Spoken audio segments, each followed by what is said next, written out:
सच्ची भक्ति और प्रेम से भगवान को भी जीता जा सकता है। पढ़िए एक संत की ये कहानी। पढ़िए एक संत और सेठ की कहानी, जिसमें संत का भगवान पर इतना अटूट विश्वास है कि वो प्रसाद में जहरीला भोजन खाने से भी परहेज नहीं करता। इसके बाद भगवान जो करते हैं उसे देखकर सभी हैरान रह जाते हैं। एक सेठ जी बड़े कंजूस थे। एक दिन उन्होंने दुकान पर बेटे को बैठा दिया और बोले कि बिना पैसे लिए किसी को कुछ मत देना, मैं अभी आया। अकस्मात एक संत आए जो अलग अलग जगह से एक समय की भोजन सामग्री लेते थे। लड़के से कहा, बेटा जरा नमक दे दो। लड़के ने संत को डिब्बा खोलकर एक चम्मच नमक दिया। सेठ जी आए तो देखा कि डिब्बा खुला पड़ा था। सेठ जी ने कहा कि क्या बेचा बेटा? बोला, एक संत जो तालाब पर रहते हैं, उनको एक चम्मच नमक दिया था। सेठ का माथा ठनका। वो बोले, अरे मूर्ख, इसमें तो जहरीला पदार्थ है।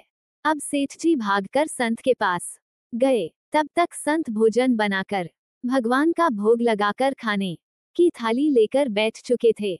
सेठ जी दूर से ही बोले, महाराज रुकिए, आप जो नमक लाए थे, नमक नहीं था बल्कि जहरीला पदार्थ था।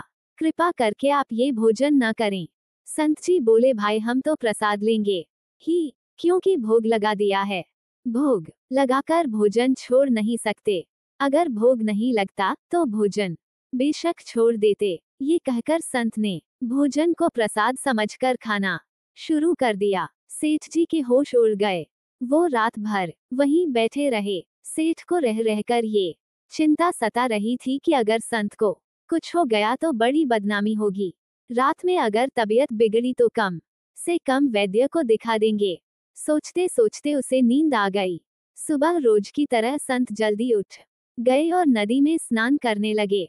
सेठ जी ने कहा, महाराज तबीयत तो ठीक है। संत बोले, भगवान की कृपा है। इसके बाद वे पूजा के लिए मंदिर चले गए। जैसे ही संत ने मंदिर का द्वार खोला तो देखा कि भगवान के श्री विग्रह के 2 भाग हो गए हैं और शरीर काला पड़ गया है। ये देखते ही सेठ को सब समझ आ गया कि भक्त के अटल विश्वास को देखकर भगवान ने भोजन का जहर भोग के रूप में स्वयं ग्रहण कर लिया और भक्त को प्रसाद ग्रहण कराया। इसके बाद सेठ ने तुरंत घर जाकर बेटे को दुकान सौंप दी और स्वयं संत की शरण में आकर भगवान की भक्ति करने लगा।